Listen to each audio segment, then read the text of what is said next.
Hello and welcome to Empowered the podcast. Today's guest, Leanne Elliott, is a former wedding planner who pivoted away from her 20 plus year career to pursue full-time writing and podcasting.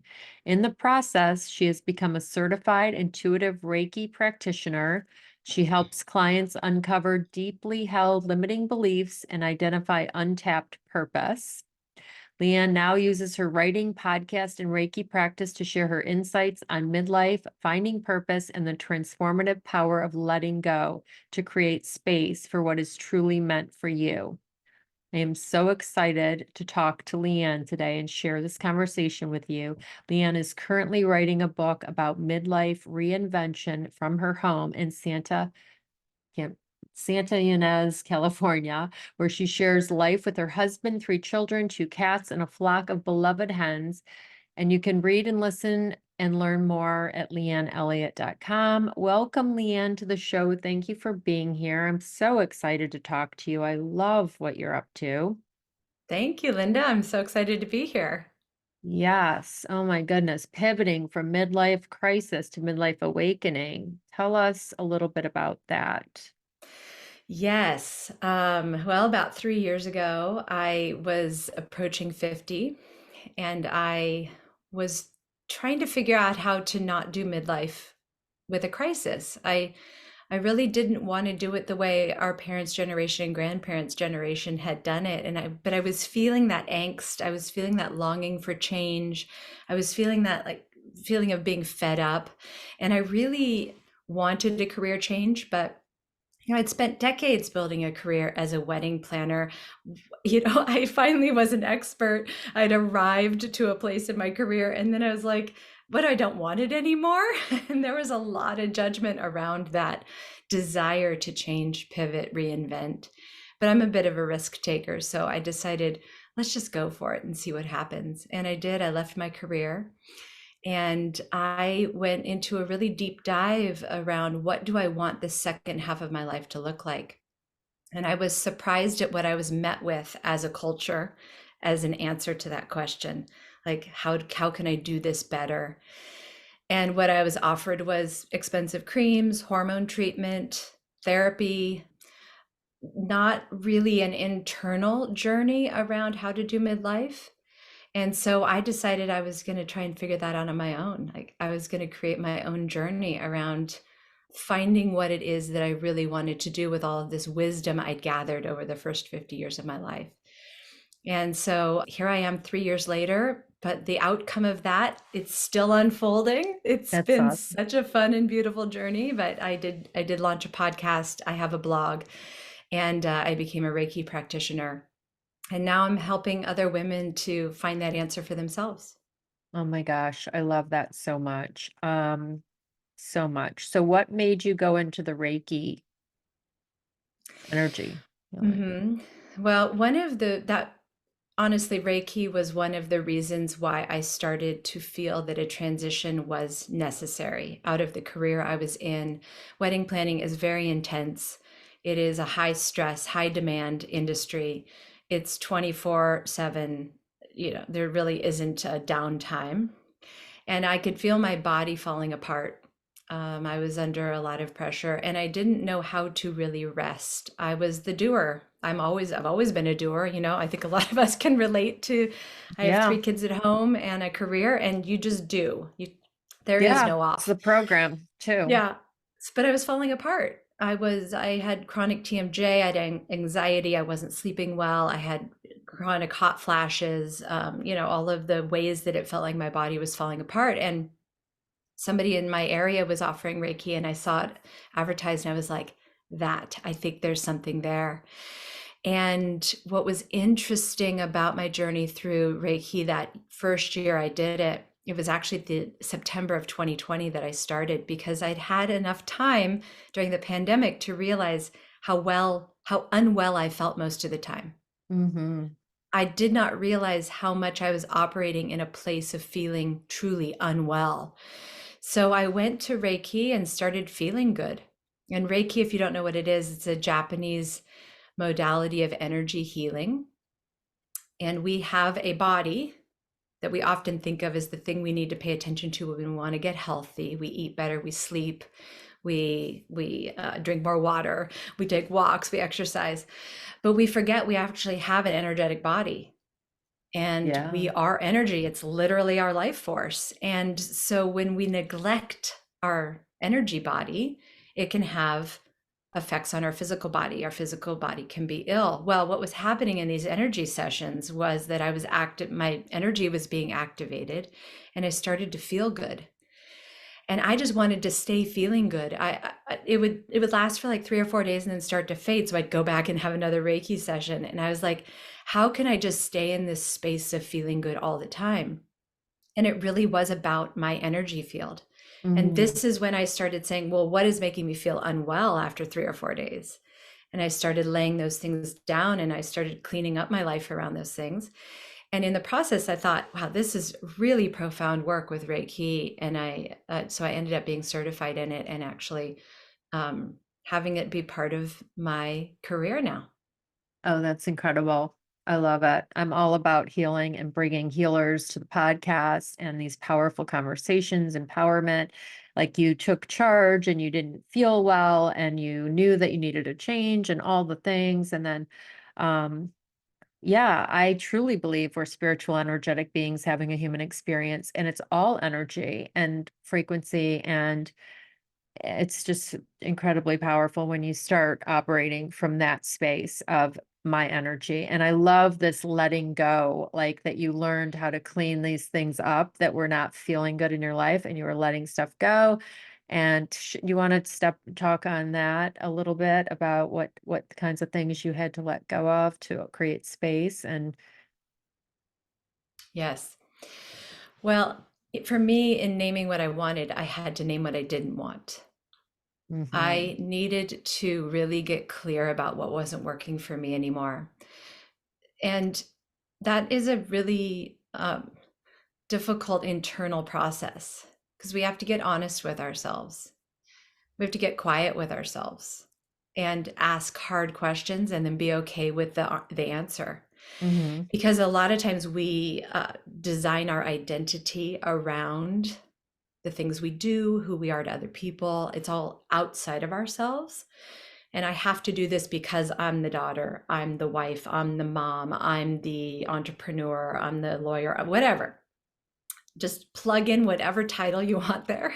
yeah, And we feel obligated to show up in a certain way for those titles. The yeah, problem with that is that we forget that we have our own needs, that we forget that sometimes those things don't fit that way anymore. It's not like we're going to get rid of our kids or have to get a divorce or anything like that. But what it is that we need to recalibrate, constantly evaluate how we are operating in those relationships, whether it's career or personal life or any kind of interaction. But mm, that has to start with us. And a mhm, lot of times as women, we look out and say, well, I'll do it when I get permission from so and so. And we wait for the permission from our husbands or our children or our bosses. And I said, no, I'm giving myself permission to not like what I don't like, and to like what I like, and to do what I want, and to not do what I don't want to do. so And good. it's pretty bold. It takes a lot of bravery. And I'm a pretty brave person, but it's even still, it is not easy to do that kind of work. So 100%. going slow, being really kind to ourselves, and the kinds of things that I let go. People pleasing. Yes. To That's a start good with a one. small, easy one, right? Yes. People pleasing. And what that looked like for me was sometimes it was a non-reaction. Instead of like rushing in to provide an answer, rushing in to provide a solution, which is really easy to do when you're a wedding planner, that's your job. Yeah.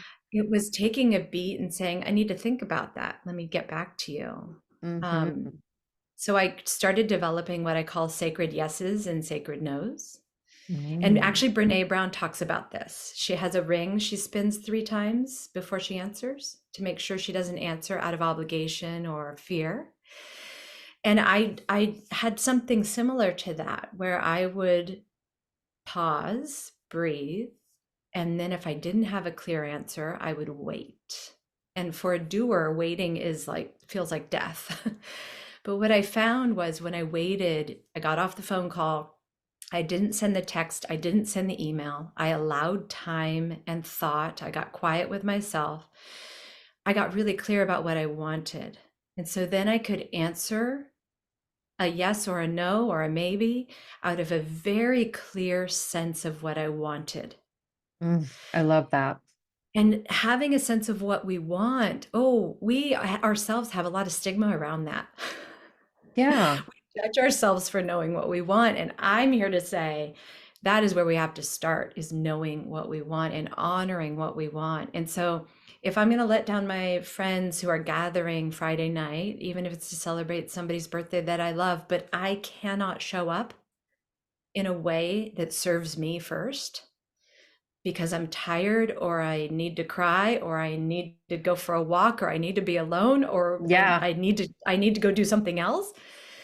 That's honoring ourselves and knowing that the relationships we have, if they're quality and they are operating in a similar way, will support us in doing that. Yeah. incredible. Yeah, It I it, love it that. was it was a full house cleaning, how I related to my husband, how I related to my children, and ultimately how I needed to let my job go.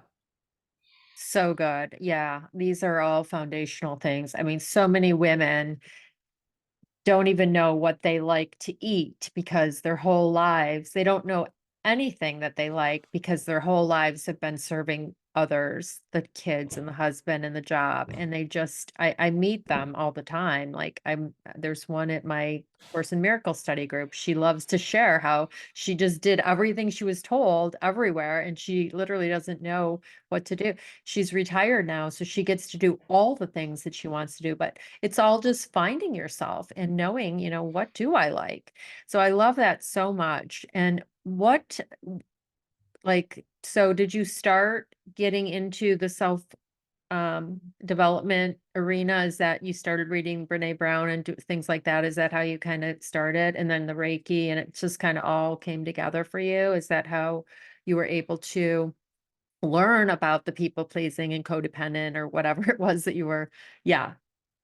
Yeah, I'm an insatiable learner, and so I always have Audible on in my Same. headset. When I wake up in the middle of the night, I try not to doom scroll, as they say, but I plug myself in. If I feel like I can't sleep because of anxiety or hot flashes or anything that's happening, I plug myself into something positive. I learn something, or I meditate. That's And so great. I've always been an insatiable learner in that way. There are many mentors along the way, but when she first talked about shame and codependency and she reframed how we speak about things, it was groundbreaking for me and millions of other people Yes. because I could see how the disservice we do to our children as needing our own self-soothing as parents is that we require them to feel or to behave or to act in a way that makes us feel better, even if it's a disservice to them. And so we actually are literally training them to not know what they want. We're training them to know what we want. And Hmm. most of us were raised that way. And so that this learning process of reading and understanding codependency, shame, people pleasing were these massive aha moments. They came from podcasts, reading, and but really where it started to land for me was taking this information and then internalizing it for myself through meditation, yoga, Reiki, tapping. These were Hmm. really important things for deprogramming myself because we can read all day long, we can listen to podcasts all day long, but if we don't know how or where or when to implement this, the change is really slow or not at all. Hmm. And so I needed to figure out, I actually created a little toolkit of 5 things that I do. I just did 10 minutes of yoga every morning, 10 minutes of meditation.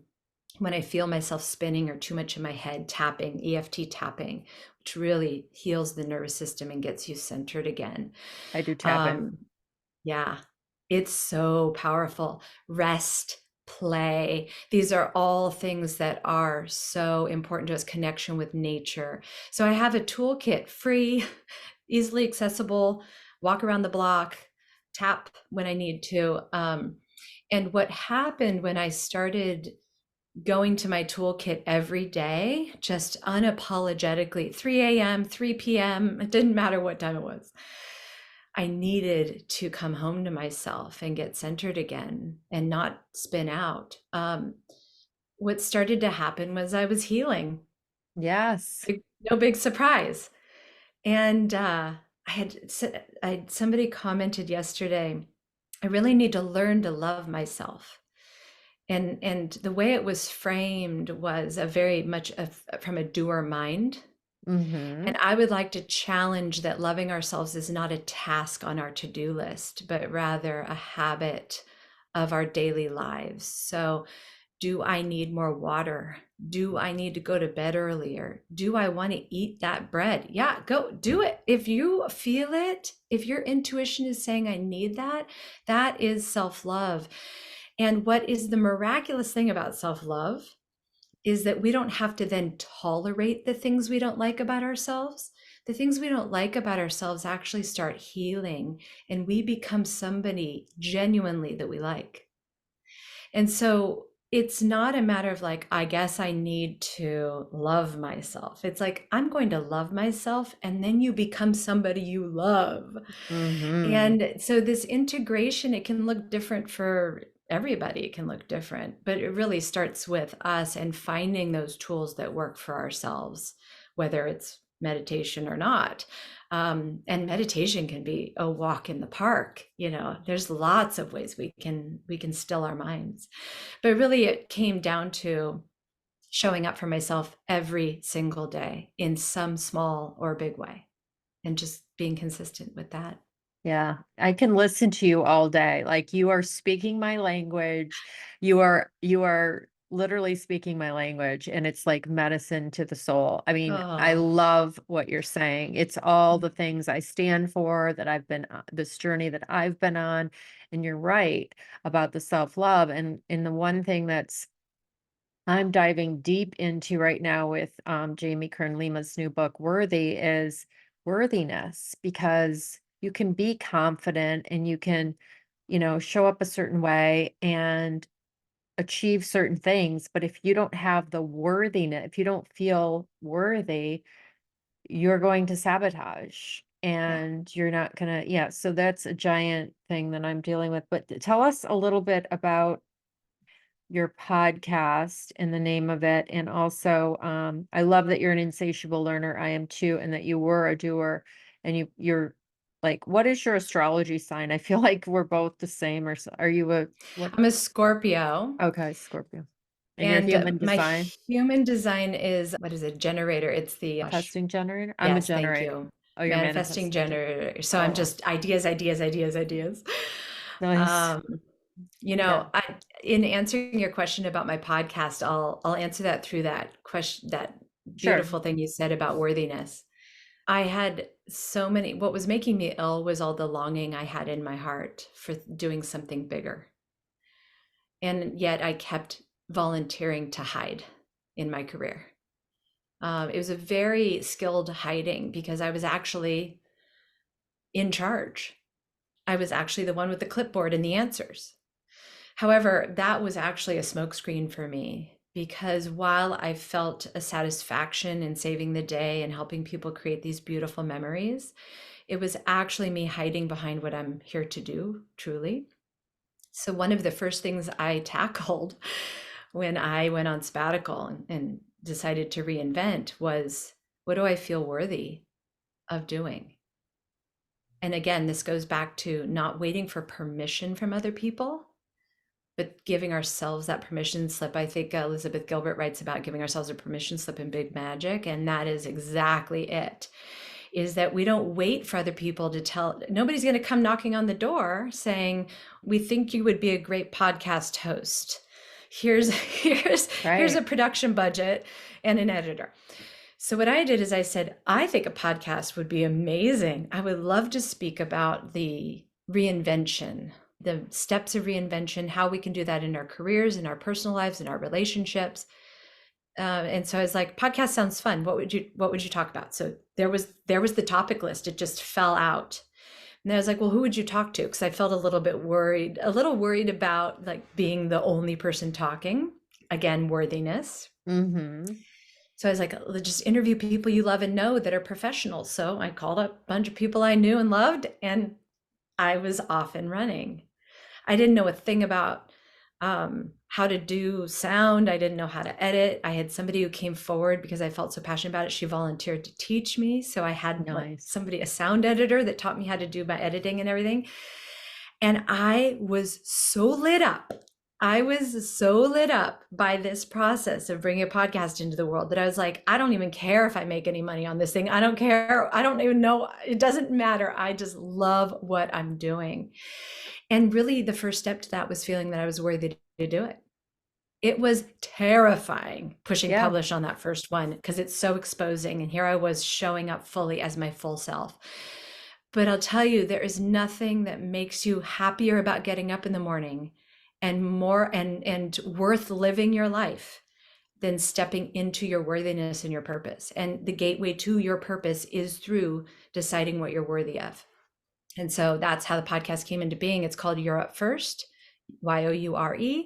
And it really is about all of these ways that we can help ourselves have a better life in every capacity. And it's just been such a joy. I have 70 episodes up now, and um, no stopping on the horizon. That's incredible. Yeah, And you talk about there's three questions to ask that can turn this midlife season to, instead of happening to us, happening for us. So I'd love for you to share that. And the podcast sounds amazing. I'm excited to be a guest there and share my story of reinvention when I sold my home in 2022 and changed my entire life and moved across the country and, left a life that I did not enjoy at all. But I've been on that journey for a long time.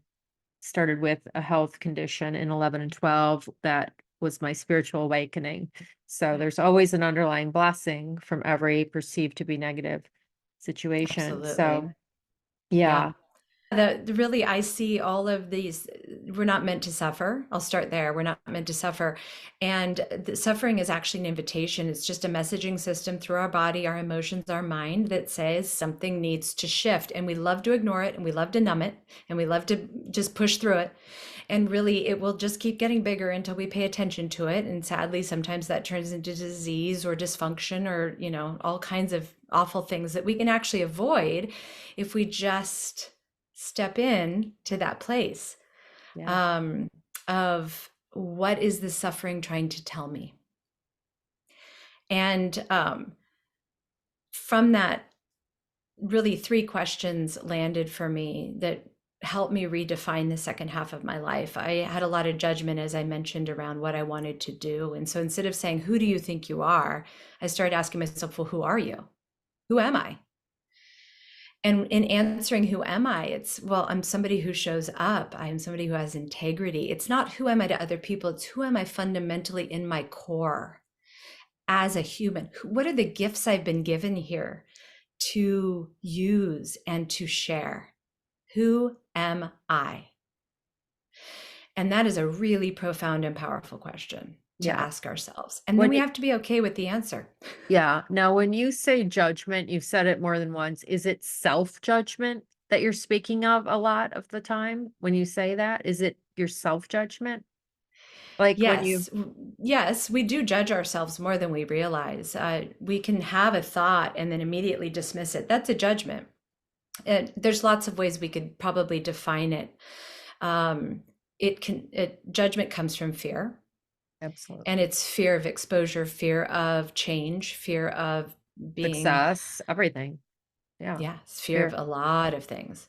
And so when I say judgment, I think it really is stemming from fear, and we have a choice to operate either from fear or love. And um, most of us operate in a lot more fear than we realize. Yeah. And it's really backed up by our culture. You get on any kind of advertisement, social media, anybody selling you anything, they're telling you why your life is going to be infinitely worse if you don't buy this thing. This is the whole premise of our consumerism, but that's a whole nother story. Yeah, and the And news so, is negative. I don't watch the news, but also yeah, fear is instilled. I grew up in fear, and a lot of people have, and I literally for 2024, one of the things I said is I'm not going to make any decisions from a place of fear. yeah, That's my like mantra for 2024 is I will so not, powerful. yeah, I'm just not. And so yeah, go ahead. Fear is Yeah. gigantic in Fear is gigantic. We could talk about that for a whole nother hour, but the yeah. nut and bolt of that is that to get out of fear, we have to actually get present with ourselves and we have to get quiet with ourselves. And then we can calm our mind. It's really our mind that's doing that and get into our heart. That's also a whole nother conversation. Yes. Lots of conversation. But so once I asked, who am I? The next question was, because I was feeling so good on this sabbatical at Reiki, walking, and I was like, I feel great. The last thing I want to do is go get a job and feel bad again. So I said, well, how do you want to feel? So I started naming, I want to feel inspired, excited, youthful, ready. I want to feel impactful. I want to feel positive. Okay. So I had found that the workforce was anti all of those things. So I was like, all right, well, I can't not work. That's not my reality right now. So how do I want to feel turned into, okay, then if I want to stay feeling this way, how do I want to serve? That was the third question. So the serving was a pivot from what do I want to do for a living to how do I want to serve with these talents and gifts that I have. And that's when things really started getting interesting, because when I started thinking about service versus profession or job, Hmm. I was able to actually design a business that is service based that will make money. It's a very different way of looking at career. And that was my way of doing it. It's not always this way, but I do think that even if we go and work for a company, identifying the right company for us and the right clients and the right work team and the right boss comes from a place of who am I? How do I want to feel and how do I want to serve? And when we get really clear on those three questions, then who is a fit for that? Who is a match for that becomes obvious. It's raising your vibration. That if you do any kind of spiritual Yeah. work, you hear about raising your vibration Oh, and all the time. manifesting. This Yes. is the key to manifesting. You have to Yeah. get really clear about what you want to manifest. And for Exactly. me, it was these three questions gave me the clarity. And as soon as I got the clarity, I was immediately manifesting perfect clients, perfect partnerships. Wasn't that there wasn't a bunch of bumps and missteps along the way, and some I thought it was going to work, but it's not. But the beauty of freedom and free choice is that we can pivot when it's clearly not going to work, and we can just keep choosing what is working. And so those three questions changed my life and started bringing a focus into my life about my next steps in terms of career and how I want to live. That's incredible. I love that because we are here to serve. I mean, you probably believe that. I believe we're here to learn, grow, heal, serve, and love. Yes, And you believe the same? I Yeah. do. I actually developed a course. I'm starting a women's circle this month in person, but I actually have a self-study course on my website. It's called You Are the Sacred Place. Mm, And the idea of it is that we are really figuring out how to nourish and feed our roots first. And then once we have our roots, which for me is mind, body, heart, energy, and chakras, when we really understand the systems that we have as our tools, and we get those nourished and really, you know, buried grounded. deep and really really rooted in these beautiful healthy roots, then we can show up in the world as the tree. Yes. And the it's this is a 10-day course or a 10-week women's circle that I'm doing, but the other five really become our purpose, our play, our oh my gosh, I'm totally drawing a blank right now on my other five. Passion. Oh, Um, purpose, play. it's purpose, play. It's That is okay. hilarious. That's our Uh, 50 something year old. Yeah. I know, I know. I'm right Wait, with no, I've you. got him right here. I've I'm got him turning right here. 56 and in April and I'm just lucky to be alive. Let's put it that way. I know. But here they are. Here they are. Purpose, pleasure, rest, abundance, and play. And so when we really have those roots in place, then we can understand and step into how we are enjoying the way that we show up in the world with purpose, pleasure, rest, abundance, and play. All of them are really, really important. And this is what creates a whole picture of a life. We're not just working and hustling and working and hustling and then recovering from the working and hustling, but Mm-hmm. we actually have what we're trying to achieve, which is balance. Yeah. And the balance is that all of the parts of us are online, not just our logical brain, but our heart gets to speak. Our energy body gets to speak. All of us gets a say. And when all of us has a say and has a place at the table, I can't even begin. We could be here again for another hour just talking about the transformation that happens Yeah. for our clarity and our health and every the ways that we know we're here to serve. So, yeah, it really is the whole picture. I think we can also narrow it too if you can agree. I love all of those five things, but like if we just pay attention to how we feel. A wise woman told me this back in Michigan, and she's like, just pay attention to how you feel. What a powerful statement Yeah. because you can notice, okay, I'm not having enough fun. I need to stop, or I need rest. I'm feeling this way, and just going into those things, the play, the pleasure, the purpose, we know you and I know we're doing our purpose work right now. We're enjoying what we're doing. We're serving. So we're doing our purpose work with our podcast. And it sounds like you're a coach and a Reiki healer, right?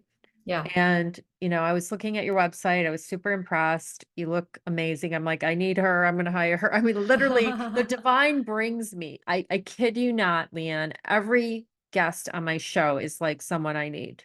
It's like Hmm. I literally could, every single guest they bring, like, it's incredible. But I feel the same about my podcast.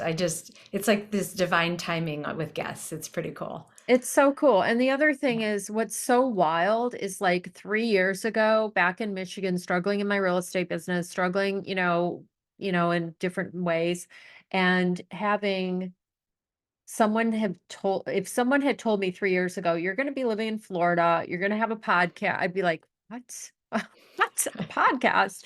I mean, it wasn't even on my radar. It's a whole Yeah. story, but I just can't believe my life today. There's a few tweaks that absolutely are in the process of happening to improve in all of those areas, but it's happening. It's happening. Yeah. So I love that you're an insatiable learner. I am too. Tell us, so you mentioned a few names like Brene Brown, and you also mentioned that book by Elizabeth Gilbert. What else? Who else were some of your mentors? And Oh, I'm gonna pull up my little reading list here because I've had the coolest reading this year. Some of the really profound aha moments came in David White, who's a poet. He has What to Remember When Waking and Midlife and the Great Unknown are his two that are so beautiful. And what I love is on Audible, he actually gives his story and then reads his poems and then tells more story. And it's so beautiful and relatable. mm, Um, How to Be the Love You Seek mm, is Dr. Nicole LaPera. Beautiful, about healing. um, Codependency is such a charged word, but it's really about finding the healing in ourselves, coming home to ourselves.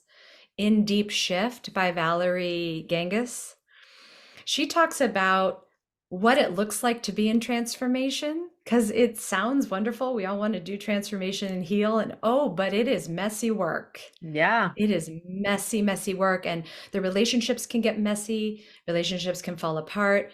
We can be in this sort of dark forest for months, not knowing what we've done. It's too late to go back, but we don't know where we're headed yet. All normal. And I love In Deep Shift really normalizes that. Um, it's not your money. I have that. I So have that. If anybody wants some financial healing from a Tosha? spiritual, Tosha Yeah. Silver, if Yeah. anybody wants financial healing from a spiritual perspective, this book will rock you and it's beautiful. Yeah. That's great. I didn't hear of these other ones, so that's really interesting. I love Yeah. hearing about new authors and books. And I'll tell you, one of the best ones was Boundary Boss by Terry Cole. Boundary Boss. I'm like 3 pages into the first chapter. I'm like, oh my gosh. Because she just names all the ways that we overgive, overshow up, overcompensate, try and save the day, and just give ourselves away as women. Mm-hmm. And she walks us through how to, because a lot of times we think boundaries mean we have to be mean or we have to be kind of a jerk or Right. whatever, or we're angry. No, that is an out of balance the other direction. When we're in balance, our boundaries are spoken in love and knowing what we need and want from something. So we don't speak until we know what it is that we need and want from the outcome. That is what a boundary is. That's all it is. Yeah. We have to Yeah. know what There's it is first. Oh, so Boundary Boss was like, oh my gosh. love Yeah, I could it. go on. I have a great reading list. I really That's do. amazing. Yeah. What else would you like to share? And I feel like I could talk to you forever, for hours. So, tell me what else you'd like to share, and then we'll let people know where they can find you and all Mm, your work. yeah. Well, what I would say to anybody who wants to set off on a journey of self discovery or transformation or change or pivot is to know that it's okay to start small and to get support in place. I found that there were very few people I could talk to when I was deeply in this work. And that is, I think, by design, we're not meant to share it all. And so finding that one, even one person who's like, I get you, I see you, somebody preferably who's done the work or is doing the work, because it can be intense. And so starting small, finding support, and then really having a sense of love for yourself, which can translate into patience. Healing is a it takes time, and it takes a lot of our own love and patience with ourselves. And in that process, the more you do that, you realize, oh, there's a season of healing, and then I can enjoy having that thing healed. And it turns into a season of abundance and alignment and Yeah. manifestation and all the things we're trying to get to. We got to Yeah. walk through the muck first. And so if we Yes. can get ourselves prepared for the muck and then get to the other side of it, there is hope. We don't have to stay there. We don't have to suffer. We do Yeah. not have to feel out of alignment or out of purpose. And so I think what I'd love to leave with is just a bit of a pep talk of it's work worth doing. If we have the right things in place, it can actually be moderately enjoyable. And then we get to the other side and sit in a place of being able to pass this on to other women, Yeah. and help us all to feel this way. You and I don't own this. You and Yeah. I don't have a corner on the market. We didn't do No. something special to get it. We just did the work, and everybody is invited to do the work and then come to the other side. Yeah, yeah, I love that so much. And like Ram Dass said, that famous quote by Ram Dass, like the best thing you can do for me is work on you. And the best thing Yes. I can do for you is work on me. So we're all connected anyway. When I help you, I'm helping me. When I help me, I'm helping you. And the thing is, um, I love bringing people like you in this message because I've been on the journey and I share all these guests, but like people probably that know me from long ago are listening going like, what is she talking about? And then I have you that's saying all the things that I've been doing, that I do, that I believe in, the nature and the, just all the like self-love and how important it is and compassion for yourself. Because we are our worst critics. I mean, that's one of the things I learned not that long ago, but was that when you want to be, hard on yourself is when you have to be most compassionate with yourself. When you Yes. are feeling shame because you overate or you ate something bad, that's when you have to like love on yourself. You are Yeah. okay. You are Yeah. safe. You are, and then also the feeling is healing. So when I'm crying, it's positive. Mm. I'm Yep. crying, I'm feeling, I'm healing. And then guess what? The next day I feel like $1,000,000. Yep. Yeah, crying is a beautiful tool. I had this happen yesterday, actually. I'll give you a little anecdote if we have time, just a Sure. quick one. I was out on a walk with my husband in the morning. I was supposed to go to a baby shower yesterday afternoon, and on the walk we started talking about something that had I I had a hurt the week before. It was a family hurt, not from him, but somebody else, and I was identifying it on the walk. And as I'm identifying it, my back is locking up, and I'm like, I don't know if I'm going to be able to get home. And I'm like, oh, well, I could have just gotten in the shower, hopped in the car, and just managed through the pain all day, taken a couple of Advil, gone to the baby shower, and just shown up. But I was like, something. And then I started getting an optical migraine, which is very unusual for me. And I was like, here's the invitation. Here are the messages. I'm locking up, optical migraine. What is happening here? So I sat down. I'm like, I'm going to tap and meditate and just see what comes. Oh, the tears. Oh, the tears. I realized, oh, I'm grieving. I've actually been grieving all week and just ignoring it because I've been too busy, and it's coming to bear because I have a Sunday off, and the grief is saying, I need your attention. So I actually ended up missing the baby shower because this grief session lasted for about 2.5 hours. And then I came through the other side of it. It was like, woohoo, okay, what are we doing? And I'm making dinner for the family, and I'm organizing, and I'm Yeah, on fire energetically I know. because I took care of the grief. Yeah, It's 100%. powerful. It's It's so very powerful. powerful. It's so powerful. I know. I've been doing it too, and it's incredible. And I don't feel emotional anymore. I was talking to my son yesterday, and he's like, "You sound amazing, mom. You sound so good. Whatever you're doing, keep doing it. You sound great." And I'm like, "Yeah, I'm just yeah, it's powerful stuff." So I love Yeah. this conversation. I can see future conversations with you, Leanne. I love you already. So thank you for being here and sharing your vulnerability and your wisdom and your power and your growth and your amazing tools, and I'm so excited. So people can find you at leanneelliott.com. Yes. LeanneElliott.com. You could find my Substack blog there. Substack blog there. You can link to my podcast there, and you can also find out about other ways to get involved. Absolutely. Sounds great. Thank you so much. Thank you for having me. I loved being here.